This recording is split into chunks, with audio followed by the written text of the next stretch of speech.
আহারে 12 বছরের মুখ্যমন্ত্রী 70 বছরের বুড়ি এখনো শখ গেল না। হ্যাঁ, এখনো শখ গেল না। কোনো কিছু যদি কোনো সংস্থাকে সেবার জন্য দান করে, তাহলে মমতা ব্যানার্জি তার বাপের ঘর থেকে দেয় না, মমতা ব্যানার্জি তার স্বামীর ঘর থেকে দেয় না। ও তুই ওনার তো বিয়ে হয়নি। মমতা ব্যানার্জি যদি দিয়ে থাকে সেটা সরকারের টাকা, সেটা কালীঘাটে চাপানো হয় না। মমতা ব্যানার্জি যদি দিয়ে থাকে জনগণের ট্যাক্সের টাকায় দিয়েছে, মানুষ সেবায় দিয়েছে। কিন্তু উনি আমি তো ছাড়া উনি আর কিছু দেখো বোঝো অবস্থা, আমি আমার হৃদয় নিংড়ে দেবো। কি বন্ধুরা, কিছু বুঝতে পারছেন আজকের কি বিষয় নিয়ে ভিডিও করতে চলেছি? 12 বছরের মুখ্যমন্ত্রী আর 70 বছরের বুড়ি। কে? আমাদের মাননীয় মুখ্যমন্ত্রী। কে বলছেন আফজাল আলী। তো এই ভিডিওর মাধ্যমে আজকের আফজাল আলী কি বলছে মুখ্যমন্ত্রীর ব্যাপারে সেটা তোমাদেরকে আমি দেখাবো।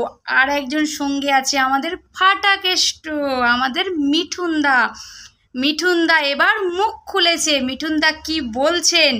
এবার তো নবান্ন দখল হবে অবশ্যই, কিন্তু ওই ব্রিজ অবধি থেমে থাকবে না। এবার নবান্ন 14 তলা অবধি ঠেলে যাবে মানুষ, সঙ্গে থাকবে আমাদের মিঠুনদা। তো বন্ধুরা, মিঠুনদা কি বলছেন জাস্ট আমাদের মাননীয় মুখ্যমন্ত্রী মমতা ব্যানার্জিকে ধুয়ে দিলেন। কি বললেন মিঠুনদা সেটা তোমাদেরকে আমি দেখাবো। আর অভয়ার বাবা মা, তিলোত্তমার বাবা মা কি বললেন? মুখ্যমন্ত্রীর শুভ বুদ্ধির উদয় হয়েছে। তিনি যে জুনিয়র ডাক্তারদের 5 দফা দাবি মেনে নিয়ে বৈঠকে এসেছেন, মানে তাদের কাছে এসেছেন, তাদের কথা শুনেছেন, এটাই মানে মুখ্যমন্ত্রীর শুভ বুদ্ধির উদয় হয়েছে। তো তিলোত্তমার বাবা মা কি বলছেন সেটাও আমি তোমাদেরকে দেখাবো এই ভিডিওর মাধ্যমে। আর একটা জিনিস তোমাদেরকে দেখাবো যে মমতা ব্যানার্জি বলেছিলেন যে পদত্যাগ করতে রাজি আছে সাধারণ মানুষের জন্য। সেই সাধারণ মানুষ কি বলছেন পুরো ভিডিওটা দেখতে থাকো, তোমরা সব কিছু জানতে পারবে। যদি হিম্মত থাকে মমতা ব্যানার্জি, তাহলে পদত্যাগ করো। কি বলে? বাপের বিক্রমে তো মহা মুশকিল ভাই, আমি কিন্তু অ্যাকশন নেবো, আমি বলে দিচ্ছি। বেহা নির্লজ্জ কেমন মুখ্যমন্ত্রী পদত্যাগ করো, বললেও আমি করবো না। তারপরে জানবো তুমি বাপের বিটি। দেখো বোঝো অবস্থা। তো শুধু ট্রেলার হচ্ছে, পিকচার আমি বাকি। বন্ধুরা, আরেকটা অতি গুরুত্বপূর্ণ খবর, যেটা সন্দীপ ঘোষের আগে গ্রেপ্তার হয়েছিল সেটা অন্য ব্যাপারে, তোমরা তো জানো।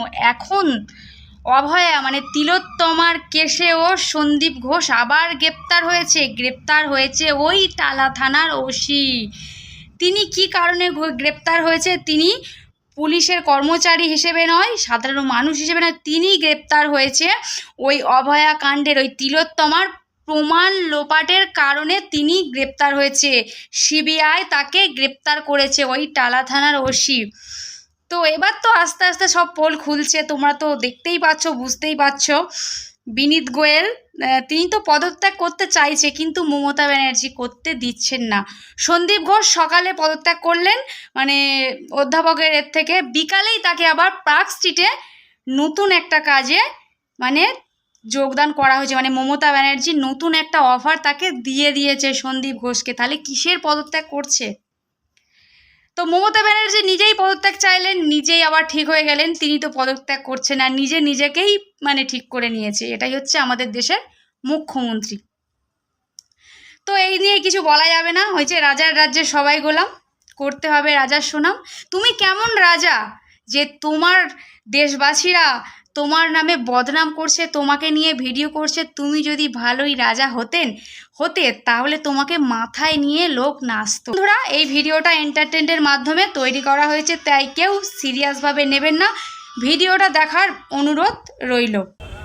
কিন্তু এবার আমি বলছি, কারণ এটা এনাফ ইজ এনাফ। আমি বলছি কে আবার নবান্ন অভিযান হবে।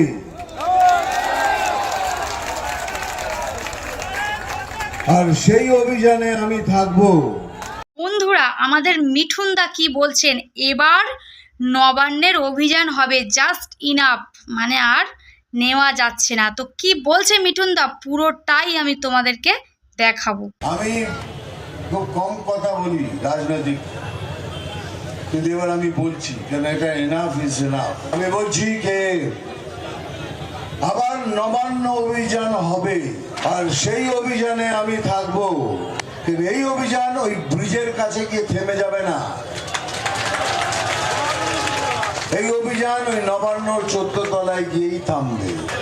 এখন ওরা ওয়াটার ক্যানন চালিয়েছে, টিয়ার গ্যাস চালিয়েছে, কালকে গুলিও চালাবে।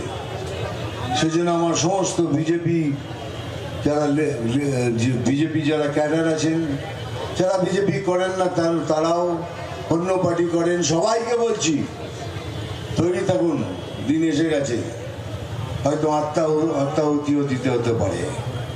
B ready for that. বন্ধুরা মিঠুন দা কি বললো, আমাদের ফাটা কেষ্ট কি বললো, নবান্ন অভিযান হবে, ওই অভিযান ওই ব্রিজের মধ্যে থেমে থাকবে না, এই অভিযান একমাত্র নবান্ন 14 তলা অবধি ঠেলে উঠে যাবে, এবার আর কেউ থেমে থাকবে না। তো মিঠুন দা কি বললো সেটা আমি তোমাদেরকে শোনালাম।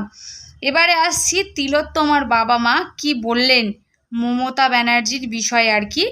যে মমতা ব্যানার্জি বলেছিলেন যে যারা দোষী, যারা দোষ করেছে তারা যদি প্রমাণিত হয় তাহলে তারা শাস্তি পাবে।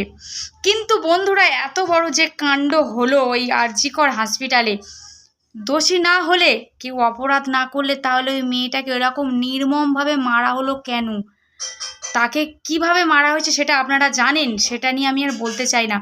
তাহলে আমাদের মাননীয় মুখ্যমন্ত্রী মমতা ব্যানার্জি কি করে বলতে পারেন যে যে দোষী প্রমাণিত হলে সে অবশ্যই শাস্তি পাবে? আরে দোষী তো অবশ্যই আছে, দোষ তো অবশ্যই করেছে। অলরেডি সন্দীপ ঘোষ গ্রেপ্তার হয়েছে, টালা থানার ওসিও গ্রেপ্তার হয়েছে। আস্তে আস্তে পোল খুলবে, পর্দাও উঠবে। জুনিয়র ডাক্তাররা আন্দোলন যেভাবে চালিয়ে যাচ্ছে তারা চালিয়ে যাক। তো এই নিয়ে মুখ খুললেন তিলোত্তমার মা বাবা, কি বললেন তারা দেখো তোমরা। সে ডাক্তাররা যা ভালো বুঝবে তাই করবে। যা দাবি রেখেছে সেই দাবি রেখে আন্দোলন তোলার জন্য এটা খুব ভালো। উনি যে এসেছেন ওখানে খুব আমরা স্বাগত জানাচ্ছি। হ্যাঁ অবশ্যই শিববুদ্দিন কিন্তু ডাক্তারদের আলোচনার মধ্যে একটা সমস্যা সমাধান, জুনিয়র ছাত্রদের যে 5 দফা দাবি আছে এটা মেনে নিয়ে ওদের সঙ্গে আলোচনায় বসে সুষ্ঠু সমাধান করুক, আমরা এটাই চাই মুখ্যমন্ত্রী। এই যে লাইভ টেলিকাস্টের ব্যাপারটা, এটা মুখ্যমন্ত্রী বারবার করে, সেটা আমরা জানি না, সেটা উনি বিচার করে ঠিক করবেন। এখনো যে বলছেন যদি কেউ দোষী থাকে সাজা পাবে, এরপরেও কি কারো আশা থাকে যে দোষী তো যারা মানে সব দোষী, সব মানে পুলিশ প্রশাসন স্বাস্থ্য দপ্তর সবাই দোষী আমরা দেখতে পাচ্ছি। সেখানে উনি বলছেন যদি কেউ দোষী থাকে তাহলে সে সাজা পাবে। এটা আমার একদম খারাপ লেগেছে, খুবই খারাপ লেগেছে। দোষীরা আমাদের বন্ধু নয়, শত্রুও নয়। কি বলবেন? দোষীরা শত্রুও নয় একথা বলছে, তাহলে কি বলবে? তাহলে সেটা ওনার ব্যক্তিগত ব্যাপার। আবার এসব আমি নিয়ে চাইবো উনি তাড়াতাড়ি সিদ্ধান্ত নিয়ে ছাত্রদের আন্দোলন তুলে, ছাত্ররা এই যে কষ্ট পাচ্ছে এটার জন্য উনি তাড়াতাড়ি দ্রুত সমাধান করেন। মমতা ব্যানার্জি বলেছেন যদি কেউ দোষী হয়ে থাকে তাহলে সে শাস্তি পাবে। আরে দোষী তো সবাই, সেটা সাধারণ মানুষও দেখতে পাচ্ছে, আমরাও দেখতে পাচ্ছি। অভয়ার বাবা মাও বললেন যে পুলিশ প্রশাসনও এর সাথে জড়িত আছে। তারা চায় যে মমতা ব্যানার্জি ছাত্রদের কাছে এসছে, খুব ভালো হয়েছে। তারা দিনের পর দিন এই যে বৃষ্টি রোদ জলে ভিজে তারা আন্দোলন করছে। তাদের 5 দফা দাবি মমতা ব্যানার্জি মেনে নিলে তারাও ঘরে ফিরতে পারে, এটাই চাই তিলোত্তমার বাবা মা। কি বললেন সেটা তোমাদেরকে শোনালাম। তোমাদের মূল্যবান বক্তব্য বন্ধুরা অবশ্যই কমেন্ট বক্সে জানাবেন। আর একটা জিনিস আমি তোমাদেরকে দেখাবো যে মমতা ব্যানার্জির পদত্যাগ নিয়ে কিছু মানুষের বক্তব্য আমি তোমাদেরকে দেখাবো। তার মধ্যে থেকে একজন বলছে যে সংসারে ঝগড়া হলে বউরা আর কি, স্বামী স্ত্রী ঝগড়া হলে বউরা তো বলেই যে আমি সংসার ছেড়ে চলে যাবো, আর সংসার করব না। তো এরকমই মমতা ব্যানার্জি মানে আর সহ্য না করতে পেরে বলেছিলেন যে তিনি পদত্যাগ করবে, কিন্তু আসলে তিনি পদত্যাগ করতে চান না। তো কি বলছেন সেটা তোমরা আগে দেখো। সংসারে অশান্তি হলে মাঝে মাঝে বাড়ির গিন্নিও এরকম বলে যে এই সংসারটা আমি করব না। মমতা বন্দ্যোপাধ্যায় এখন বর্তমানে যে জায়গায় পড়ে গেছে, উনি সবার কাছে ভালো শাস্তি চাচ্ছেন যে আমি পদত্যাগ করতে চাই। আরে মানুষ তো বলছে যে পদত্যাগ করুন, মানুষের কথা শুনতে হবে না, উনি যে স্বাস্থ্যমন্ত্রী হিসাবে ব্যর্থ, সেই ব্যর্থতার দায়টা নিয়ে অন্তত পদত্যাগ করুন, এটাই আমাদের দাবি। আসলে প্রথমে সন্দীপ ঘোষ পদত্যাগ করতে চেয়েছিলেন, উনি করতে দেননি। তারপরে বিনীত গোয়েল পদত্যাগ করতে চেয়েছিলেন, তাও উনি করতে দেননি। এখন উনি নিজেও পদত্যাগ করতে চেয়েছেন, আবার পরেক্ষণে নিজে পদত্যাগ করতে দেননি। এই রাজ্যের লোক মুখ্যমন্ত্রীর এই ভাওতাবাজিতে আর ভোলবার নয়। পদত্যাগ ওনাকে করতে হবে না, পদত্যাগ মানুষ ওনাকে করিয়ে দেবে, গদি থেকে ওনাকে টেনে নামাবে, যতক্ষণ না পর্যন্ত কেবল আরজি কর নয়, সমস্ত ইনজাস্টিস যা এই 11 বছর ধরে উনি করে এসছেন সেই সব কিছুর একটা ফয়সলা না হচ্ছে। মুখ্যমন্ত্রী শুধু একবার আওয়াজ দিয়েছিলেন যে সাধারণ মানুষের জন্য আমি পদত্যাগ করতে চাই, তো সাধারণ মানুষের রিয়াকশন দেখছেন, যে বলছে যে উনি তো পদত্যাগ করবে বলছেন, করছেন না কেন? যাই হোক, ওনার পদত্যাগ করতে লাগবে না, সাধারণ মানুষই ওনার গদি থেকে নিচে নামিয়ে দেবে, এটাই বলছে আর কি, আমি বলছি না, ওই সাধারণ মানুষ বলছে, সেটা আমি আর কি বললাম। তো উনি যে স্বাস্থ্যমন্ত্রী হিসেবে ব্যর্থ সেটাও মানে পরিচয় হয়ে গেছে। তো ওনার ওই মানে ভাওতা কথাতে সাধারণ মানুষ আর ভুলছেন না।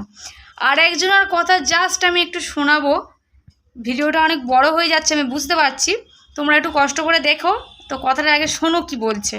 উনি যে কথা বলেন কাজ আলাদা করেন, আমরা জানি পশ্চিমবাংলার মানুষ ওনাকে চিনে গেছে। উনি যা কথা বলেন তার অধিকাংশই মিথ্যা কথা বলেন। উনি যে কথা বলেন কাজটা ঠিক উল্টো করেন। উনি গতকাল বললেন যে মানুষের স্বার্থে আমি পদত্যাগ করতে চাই, তাহলে এতক্ষণ পর্যন্ত আমাদের অপেক্ষা করতে হচ্ছে কেন? মানুষ তো চাইছে, পশ্চিমবাংলার মানুষ লাখো লাখো কোটি কোটি মানুষ চাইছে যে উনি পদত্যাগ করুন। উনি পদত্যাগ করলে উনি যে উৎসবে ফিরে আসার কথা বলেছেন, আজকে দেখবেন বাংলার মানুষ উৎসবে মেতে উঠবে, লক্ষ লক্ষ মানুষ রাস্তায় নামবে, মিছিল করবে, বিজয় উৎসব করবে যে মমতা ব্যানার্জি পদত্যাগ করেছে এবং পশ্চিমবাংলাটা বেঁচে গেল। আরে মুখে বলছি আমি পদত্যাগ করবো, আজ কাগজ তো দিতে হবে রাজ্যপালের কাছে লিখে। উনি কোথায়? আমরা তো ভেবেছিলাম যে কালকে ঘুম থেকে উঠে একটা ভালো খবর পাবো, টেলিভিশন চ্যানেলগুলো তারা ব্রেকিং নিউজ দেখাবে যে মমতা ব্যানার্জি রাজ্যপালের কাছে পদত্যাগপত্র পাঠিয়ে দিয়েছে, সেটা কিন্তু দেখতে পাচ্ছি না। বন্ধুরা, সাধারণ মানুষের কত উৎসাহ দেখেছেন মুখ্যমন্ত্রীর পদত্যাগ নিয়ে। তো কি বলছেন, মমতা ব্যানার্জি যদি পদত্যাগ করে মানুষ উৎসবে ফিরবে অবশ্যই। তো এই ছিল আজকের ভিডিওটা, কেমন হয়েছে অবশ্যই কমেন্ট বক্সে জানাবেন। তো আজকের জন্য টাটা, দেখা হচ্ছে অন্য কোনো সময় অন্য কোনো ভিডিও নিয়ে।